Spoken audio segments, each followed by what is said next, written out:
Swati, have you sent it? You're on mute. You're on mute. My internet is lagging a bit. Okay, okay.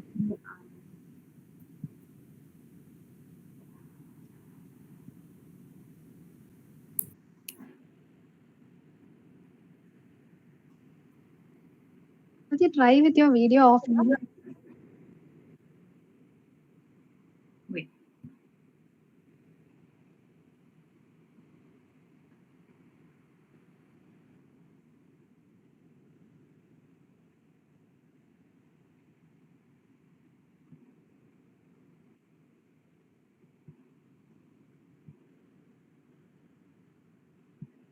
Ansa, I'm sending it to you. Okay.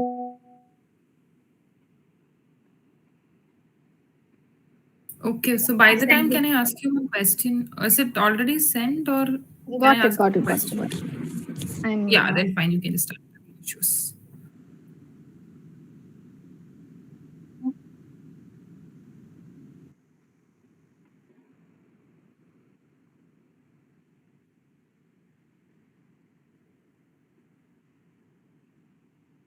just give me a heads up. In between, whoever need queries, you can post it in the chat box.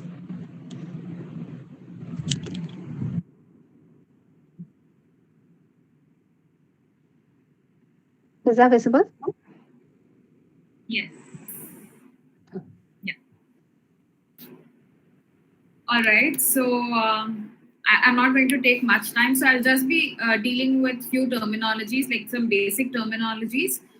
So the title that I've given is demystifying research articles, decoding the technical elements. So I'll be taking certain terminologies from each of the parts that Ansa explained, like methodology, results, discussion. So from each of these, I'll be taking some commonly used terminologies, which comes in almost all the articles that we are reading. So I'll be dealing with those, and I'll be briefly explaining what these are. So Clarence Day is an American author who once said there is an art of reading as well as an art of thinking and an art of writing. So I would like to start my presentation saying this. So there are some challenges while reading research articles and some strategies to deal with them.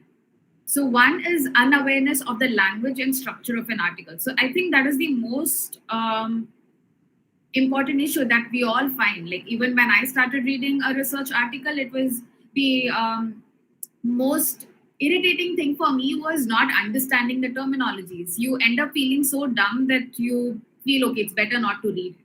So you just leave it like that. So that's what happens with most of us. We don't understand the terminologies, we don't understand the context, so we just just leave it because it's too much for us. So we just stick to our old textbooks and follow whatever is given in that. So one strategy for it is to learning to decode the technical terms. Then second one, lack of understanding that different reading approaches are required for different purpose. So this can be dealt by developing active reading strategies. Then the third one is negative emotions about their reading abilities, leading to procrastination and avoidance when faced with challenging texts. So this the same thing that I said initially. So when we don't understand something, we just end up avoiding it and we try to procrastinate it as much as possible. So that is what happens. So attending to effective aspects of difficult reading can be really helpful in that case. And then failure to recognize the value of information provided. So learning the value of difficult text would be really important. So what happens is it is when we don't understand the value of the information that is being provided is that we ignore, we tend to ignore it. We think, okay, we can do with whatever text, like all the old textbooks that we follow, there's enough information in that, we'll just practice with that, that is enough. So that kind of attitude, and when we're not giving enough value to latest information is when the avoidance again comes into place. So learning the value of difficult text is also something that would help. So these are all excuses that we give ourselves to uh, stop ourselves from reading. So we think, okay, we're better off with what we already know. We don't have to get into so much of headache and feeling stupid every time we try to read. So this is what we end up doing. So I'm here to discuss a few terminologies that might help you in future. So I know that there are a lot of experts here who might not really need it. I mean, they can help us with better terminologies. But yeah, we are basically taking this session for absolute beginners who would really love to start reading articles. So Ansa, can we move on to the next slide? Yeah. So under methodology, I'll be talking about a few study designs. So these are study designs. So under methodology, it's usually they talk about what is the method that they followed in conducting the study. So there are different methodologies. So the research design is one thing that they always mention. So that is how they start their methodology. With so double-blinded study is one of the studies. So I wouldn't be going too much into detail about these study designs, but this is just to give a gist of what these terms are. So double-blind is a study. Double-blind is a study design where neither the researchers nor the participants know who is receiving the treatment or control to minimize the bias. So this is usually given a clinical trial. So these double-blinded studies, this design is usually used in clinical trials. So an example is the clinical trial was conducted using a double-blind design to ensure unbiased results. This is how it is used in a methodology of an article. Next slide, Ansa. Then placebo control trials. So Ansa mentioned quite a few times about placebo in different studies where she was talking about the intervention, the manipulation done, and the effect of placebo. So that is basically what a placebo control study is. So refers to a study where one group receives a placebo, that is an inactive substance, while another group receives the active treatment being investigated. So this helps in a proper comparison so that they understand without the treatment. Now you cannot ethically, it's not ideal these days. Even placebo control is not something which these days they approve because of a lot of ethical issues. Because when somebody is actually not doing well, especially in some critical conditions, like in cases of cancer and all, they don't really let you do a placebo control trial these days. But yes, this is something that they do in normal population, wherein the effect, wherein they look at the placebo, which is an inactive substance, compared to the intervention. And then the next one is in vitro. So in vitro, we've heard about in vitro a lot, like in vitro fertilization, so which is something which is done outside. So experimental procedures conducted outside a living organism, usually in a laboratory setting. So the examples that you will find in articles would be like, cell cultures grown in vitro to investigate the effects of the compound on cellular functions. Next slide, Ansa. Meta-analysis. So meta-analysis is a statistical technique that combines and analyzes data from multiple independent studies to draw overall conclusions. So meta-analysis is a very interesting study. So you are not actually conducting a study, but you are looking at a lot of original articles and then you're combining their results to get your own results. So this basically, when you're doing one study, so like Ansa said in her session, like when you're doing a study, you have to look at the reproducibility and how reliable it is. So all of those things needs to be done. So just by reading one article or one original article, you cannot just take it and start practicing it in your daily practice. So meta-analysis is something which generally helps with guidelines, with generating guidelines. So they look at a lot of original articles and then they combine all the data, which gives a huge sample size. So that really helps in getting us these research information into clinical practice. So meta-analysis is kind of a mediator which does that. So an example is a meta-analysis of published studies was performed to determine the effectiveness of the intervention across diverse populations. So you would come across these kind of, sentences in your articles. Next slide, Ansa. Then randomized control trial, so an RCT. So RCT is considered to be one of the standard kind of doing a study, like because randomized, when we say randomized, that is you're randomly distributing the participants. You cannot choose one group. So if you're let's say you're doing some intervention in maybe fatty liver, you're trying to give a low carbohydrate diet and you want to give a low fat diet in two groups. So you randomly distribute these subjects into two different groups and then you give one group a low carbohydrate and the other group low fat. So that would become a randomized control trial. So that is what, but if you're going to choose a certain participants. So if you're going to give a you're trying to do some intervention in fatty liver, and then you're looking at a healthy population, you're comparing it with the healthy population, then in that case, that wouldn't be a randomized control trial, because you are not randomizing the population. You have specific definitions for each of your groups. So that wouldn't be a randomized population. So the next, yeah. So cohort study. So an observational study where a group of individuals with a common characteristic is followed over time to observe outcomes. So in articles, you may see that a large-scale cohort study was conducted to investigate the long-term effects of smoking on cardiovascular disease. So a cohort is basically a group. That is a group that represents a population. So that is a cohort. So you create a cohort, and then you maybe follow them up for 5 years or 10 years and see how it is progressing, or what are the long-term effects of a certain thing. So that is a cohort. Next slide. Then systematic review. So a comprehensive review that summarizes and evaluates existing evidence on a specific research question or topic. So in meta-analysis, I said that they look at original articles, and then they again do an analysis. So they basically do an analysis with all the statistics that is given and all the results that they have got. Here in a systematic review, you basically you're doing a review. So you're not analyzing anything, you're reviewing them, but you'll be stating facts. So there are different kinds of review. There's narrative review, there's systematic review. So in narrative review, basically a reviewer gives their opinion.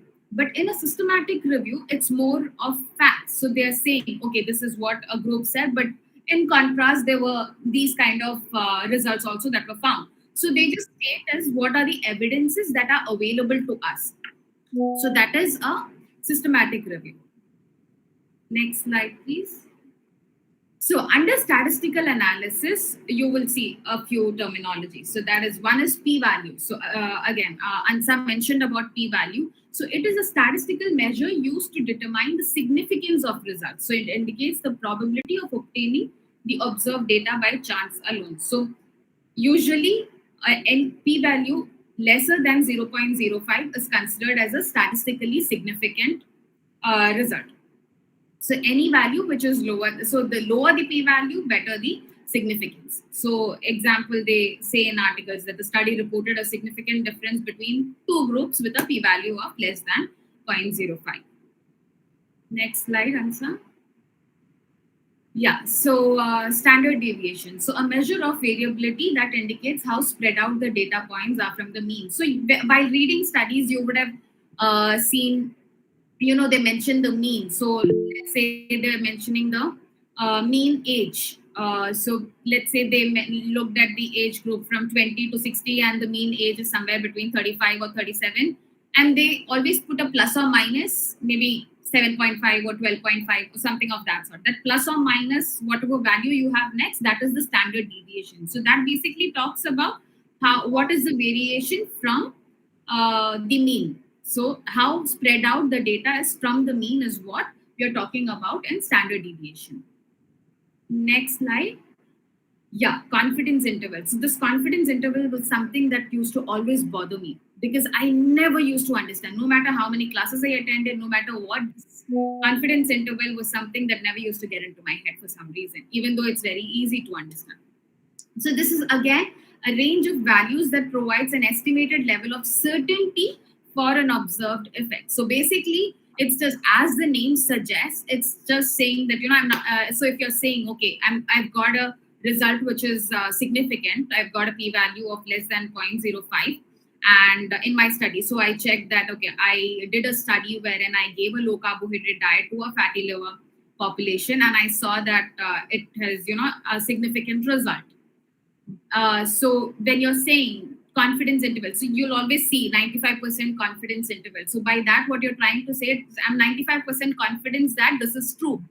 So that is basically what it is. So the study reported a 95% confidence interval of 1.2 to 2.8 for the treatment's effect on reducing blood pressure. So this 1.2 to 2.8 is the range. That is, so basically when you're looking at a population, so if you take a population, we want to study maybe cardiovascular disease. Now, you cannot take every single individual who has a cardiovascular disease in this world or in this country. So if you want to just look at India's cardiovascular disease something, then you cannot take every individual who has CVD. You will take a subpopulation from them, your sample population from there, and then you'll be studying that population. So the mean of the actual population and the mean of your sample would be slightly different. Similarly, you'll be taking different samples, and all of these samples might have a slight variation. It might not be the same, but when you plot a graph, it would be call it a normal distribution. So I'm not going to go into detail about it, but basically what we're trying to say is when you have these different means for different samples from the same population, we say that okay, we have a 95% confidence that the mean value that we got from our population is actually similar to the mean value that is of the actual population, and there would be maybe a range of 1.2 to 2.8 difference plus or minus.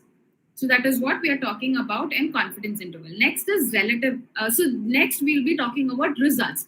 So under results, you'll be coming across a few terminologies like odds ratio, relative risk. So we'll be discussing about those. So relative risk. So the ratio of the risk of an event occurring in one group, that is an exposed group, compared to another, that is an unexposed group. So an example would be the study found that individuals with a family history of diabetes had a relative risk of 1.5 for developing the condition. That is a population. So what they're trying to say is a population who had a family history of diabetes has 1.5 times higher risk than the population who did not have a family history of diabetes. So that is what a relative risk is. So we are talking about the risk factor here. Next.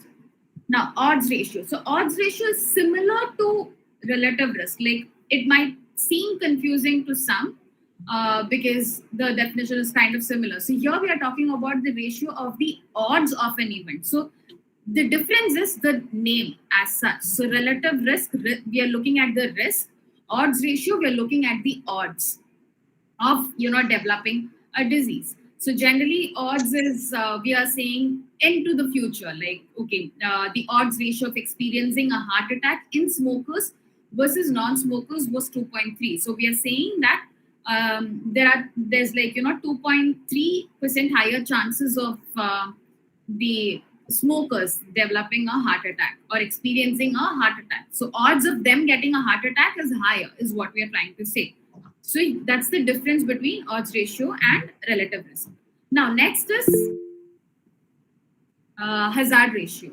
So hazard ratio, it is a measure used in survival analysis to compare the risk of an event such as a disease recurrence between two groups. So hazard ratio is generally, we are looking at an event. So hazard ratio is always analyzed in the future. So it's something where you'll have to, follow up a population for 5 or 10 years. Or, it's not something that you can give a definitive number because let's say you want to look at the mortality of a certain condition. So if you're looking at the mortality of lung cancer, so in how many years are these people going to die? So you'll have to follow them up until they die, or at least a point where the majority of the population is there. So that is survival analysis, and the example is the hazard ratio indicated a higher risk of mortality in patients with advanced stage cancer compared to those in early stage group. So they also, sometimes give a range wherein, okay, let's look at this survival rate or death rate in next 5 or 10 years of a particular disease. And then they see, okay, in 10 years, how many people died in this group, advanced stage cancer group and early stage group. So they look and they compare. So that is where you get the hazard ratio and see what is the rate of death in that event in that population. Next, under discussion, we come across. So again, Ansa mentioned about these terms: statistical significance, clinical significance. So what is the difference between these two? So, okay, so statistical significance, it is a determination of whether an observed result is unlikely to have occurred by chance. So this is purely calculations. So it's pure mathematics. So they do calculations, they do use software to do calculations, we can do manual calculations, and we can find the p-value. And this is purely dependent on the p-value. If the p-value is lesser than 0.05 or 0.01, depending on what the researcher has said, we can say a study is statistically significant. Next is clinical significance.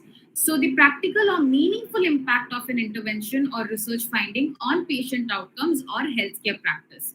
So, in some cases, like how Ansa said, that in some cases you might see that there is a statistical significance. You might see that there is when statistically when you calculate there might be a difference, statistical difference, but when you actually put it in a clinical scenario, it might not make much difference. So if you're giving let's say if you're giving a low carb diet for weight loss, and you're giving and in one group you're just giving exercise, or you're just letting them be, you're not giving them anything.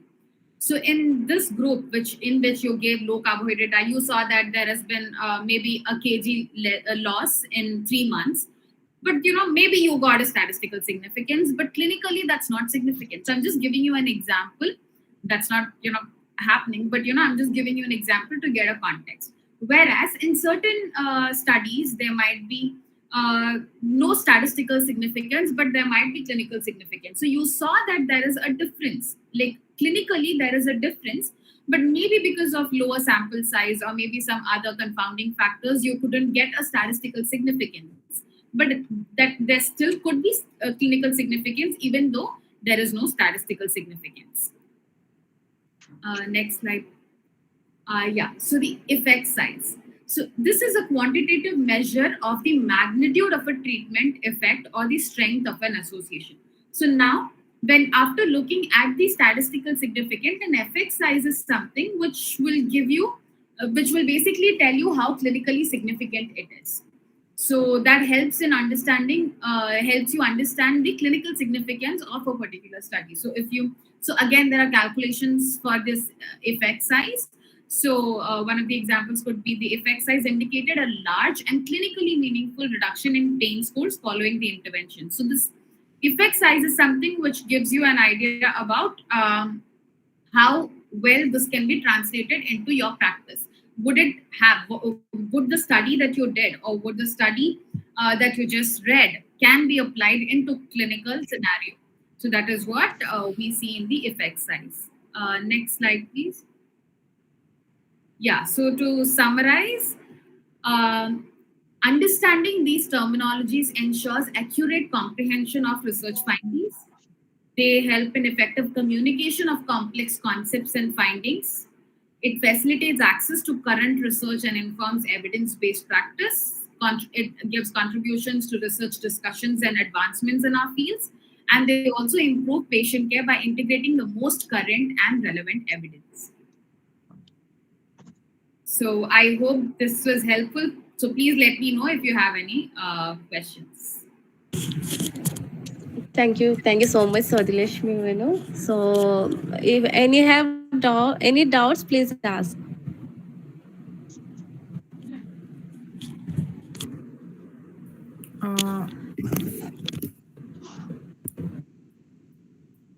I think already one question has been posted. I think it's for Ansa, right? Yeah. What are the effective methods for extracting key information? We have already posted one question. I think anyone can answer, like Ansa or Swat. Like, what are the effective methods for extracting key information from an article? Okay.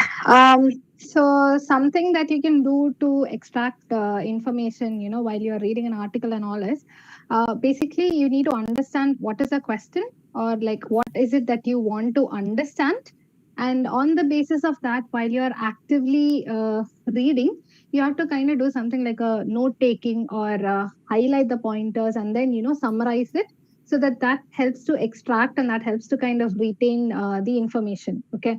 So whenever you're going through an article, like I mentioned, so it's not just the abstract or just the results that has to be mentioned, that has to be read. So go through the abstracts with respect to the points. So that is just the main highlights. So try to go through the introduction to see what did the previous research say, what were the aims and objectives. Try to make a note of that.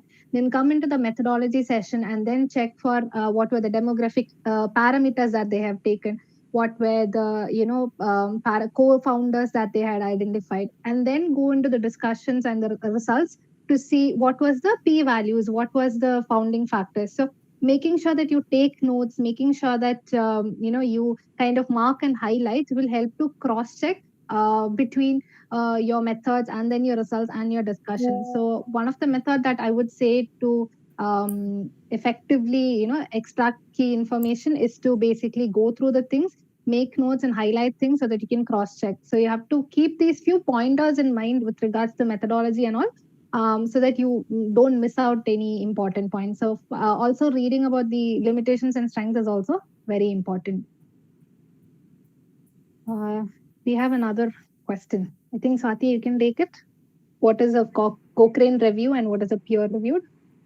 Okay, so Cochrane review is basically it's a kind of review, like similar to systematic review. We have Cochrane review wherein you refer to the Cochrane handbook. So there are certain strategies that you follow. There are certain steps, and there are some rules that you follow. While it is different from a narrative review. So there are some steps that you need to follow, and the publication value is definitely better for a Cochrane review or a systematic review. Now, peer review is something wherein I think. Ansa, can you take that? Okay. So peer reviewed, basically what happens is, so when you take any kind of review article and then you send it to a journal, right? So journals will have different editors on board, or they will have reviewers on board. So if you have ever logged in on a journal, you will know that you have the option of logging in as an author, as a reviewer, as an editor, and as options are there. So you can actually apply to be a reviewer. And what they do is, if I have submitted a study to a journal, they will make sure that I have to submit a blinded study or a blinded paper, which means I'm not mentioning who I am or any details of what I have done. I give it to somebody else, and that person has to go through it. So that'll be a peer. Peer in the sense, you can also recommend somebody that to go through your paper, or you can ask somebody to not to be the reviewer. So you send to somebody, and basically when your peers or somebody in the industry who is like a peer will review your article and then it gets published, is what is called as a peer reviewed article. So you need to submit something and it has to go through the checking process with one of the reviewers, and then it comes, and that's how you get a peer reviewed article. So peer reviewing also, you cannot really say it's highly impacted or anything, because you have the option of suggesting the reviewer that is there, and some journals might actually just send to that. So there are also times where some reviewers might not really go through the whole thing. So you will also have to review your article, even though it is a Cochrane review or even though it's a peer reviewed. So if you are able to review it yourself, that will be great. That's the difference between these both. There are a few more questions here. So basically, next question, can you detail on co-founding factors? So confounding, Okay. yeah. Swati. Yeah, okay.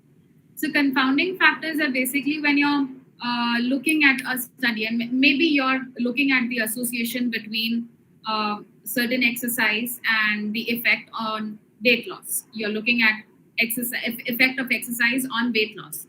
But so when we say confounding factors, what we're trying to say is maybe they lost 10 kgs in 10 months, but there could be other reasons too. Maybe it could be genetics, it could be the diet they had, it could be any number of reasons. So that is what confounding factors are. So when we're doing a study, we need to consider these confounding factors as well, especially while doing the statistical analysis. So that is where. So when we are doing the analysis in the software, SPSS software, we have an option of entering some of the. So age could be a factor, sex could be a factor. So these are all confounding factors. There could be n number of confounding factors, but practically we wouldn't be including all these confounding factors during analysis, because otherwise we wouldn't be getting any significant result.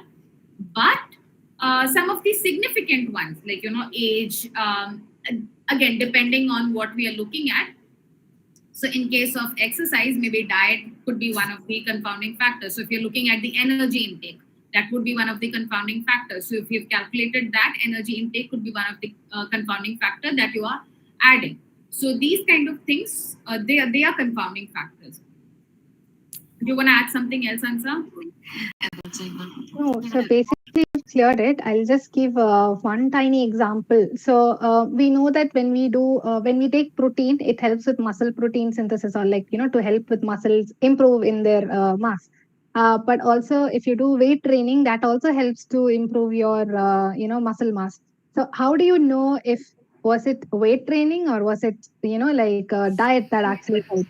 So then unless and until you include both of these things as parameters, you will not be able to understand. So that's where you will use different groups to see. So you want to see which one is better. So what you will do is in one group, you will give resistance training or weight training plus a protein rich diet. In another group, you will give resistance training with a low protein diet. And in another group, you will try to give, no resistance training with a high protein and a no resistance with the low protein. So that way you kind of can, so if you eventually want to identify which is a factor that can, do more. So these are also cross-checking things that you can do. So we need to kind of identify if these parameters are identified in the study and try to control for, so that we get a better result. So small things, they will be small things. It could be the quantity of protein that they're having or the type of protein that they're having. So these could all act as the confounding factors. Or when we are taking that the physical training, so somebody who's training only for 1 hour might not get the same result as somebody who trains for 2 hours or 3 hours. So these are also confounding factors, in the sense, what is the repetition, number of times that they do, or what is the length of training that they do. So we have to make sure that we take into all these things into consideration, so that we can reduce the confounding factors. So just as an example. Swati, can you take the next one, specificity and sensitivity? Yeah. So specificity and sensitivity. So Ansa, I think you've already discussed this in your session, but yes. So sensitivity is basically you're looking at how. So I'll give you an example with respect to COVID-19 vaccines, or the test, basically the test, COVID-19 test. So sensitivity looks at the positive results. So how true these positive results are. So if you're saying that the test is 90% sensitive, you're saying that 90% of the people who were tested positive are truly positive, and 10% they are false positive. So that is what we are saying when we are saying that there is 90% sensitivity. Now specificity is the opposite of it. That is, it looks at the negative. So how true is the negative result? So if you're saying that there is 95% specificity, the specificity is 95%, then you're saying that all the people who were tested. So if you've tested 100 people, and if 100 people are negative, then 95 people are truly negative, and the 5 people are false negative. So they're actually positive, but with your test they were false negative. So that is the difference between sensitivity and specificity. I think there's one more question. There is Are one there any question. tips for Yeah. tips So for are there any effective tips for communication? communicating research findings without overwhelming the patients or students with excessive jargons? Okay, so this basically is the aim of the Community Nutrition Forum. So we are trying to what the aim of the Community Nutrition Forum is to translate research articles into simpler terms, so that we can explain it, so that we can make it reach the public, the scientific information, evidence-based information, rather than just what these fad diets around us are, all influencers are saying. So we need to understand, the most important thing is for us to understand the research part properly, and then, like Ansa said, make notes of it, compare it with other studies, and put it into simpler forms. And for understanding the terminologies and everything for us is very important, so that it's easier for us to translate it, because unless you understand something really well, you wouldn't be able to translate it into simpler terms. So I think understanding it ourselves, and then probably practicing it with your peers, your colleagues, and then get try to put it forward to the students or the community. That is something. So I'll just like to add on to it. So like how Swati had mentioned, so definitely you need to understand the terms. So without understanding the terms, you will not be able to convert it into a plain language.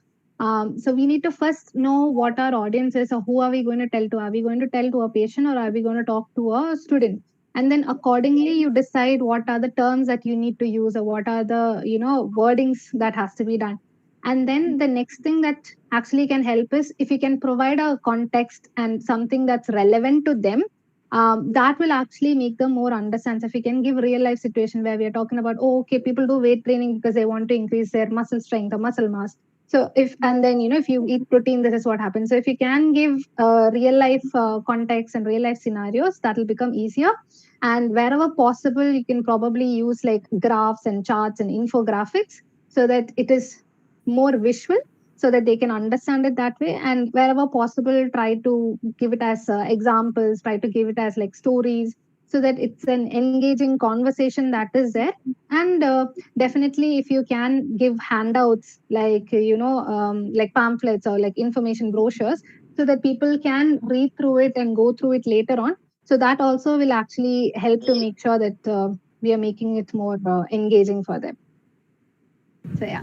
Okay, this is all today. This is all for today, and thank you for both of you.